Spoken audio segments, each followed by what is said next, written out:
The exhibition is about a history of domestic living, covering the last 100 years by 20 examples, 20 case studies.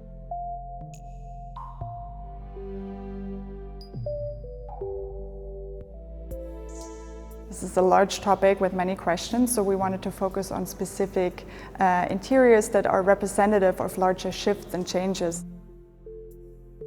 We decided to tell this story backwards, so not chronologically, but retrospectively.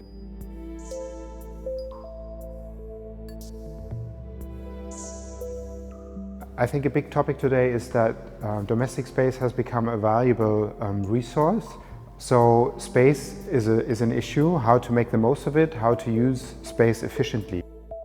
Another topic is sustainability and energy concepts.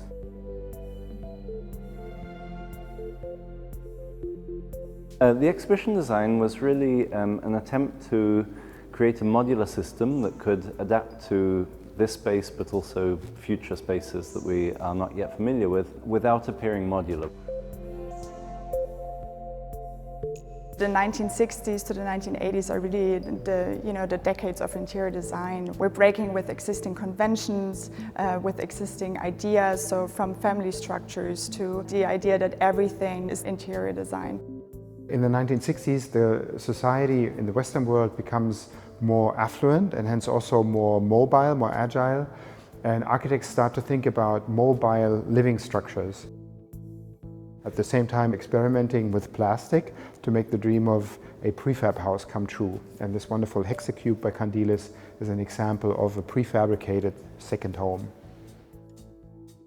Another interesting example in the 1960s is the emergence of loft living, coming from New York, where the industry had moved out of Manhattan and artists moved into these empty storage or factory buildings and had these vast open spaces. Andy Warhol's Silver Factory was a good example for that.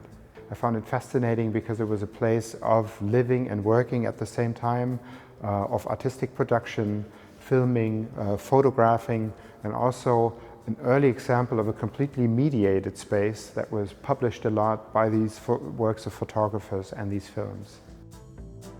In the 1950s, the home interior became political because the question of living standards was a big issue in the fight between communism and capitalism between Americans and Russians.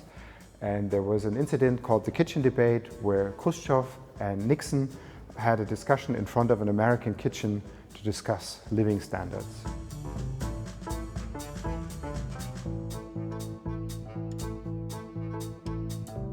In the 1950s and 1960s, there's a continuous exchange between indoors and outdoors, especially in architectural perspectives. One great example of the relationship between indoors and outdoors is Lina Bobardi's Casa de Vitra in Brazil. Due to the open floor planning of the house and its large window panels, nature became a backdrop to the interior, almost a decoration to the interior, and on the other hand, it really became part of the inside. We chose the 1920s as a starting point because we felt that after the upheavals and the terrors of World War I and the upheavals of the Russian Revolution, there was a new thinking about space. The open floor plan was introduced into the home with the likes of Mies van der Rohe and Le Corbusier. Joseph Frank and Adolf Loos also thought about new ways of designing the domestic space.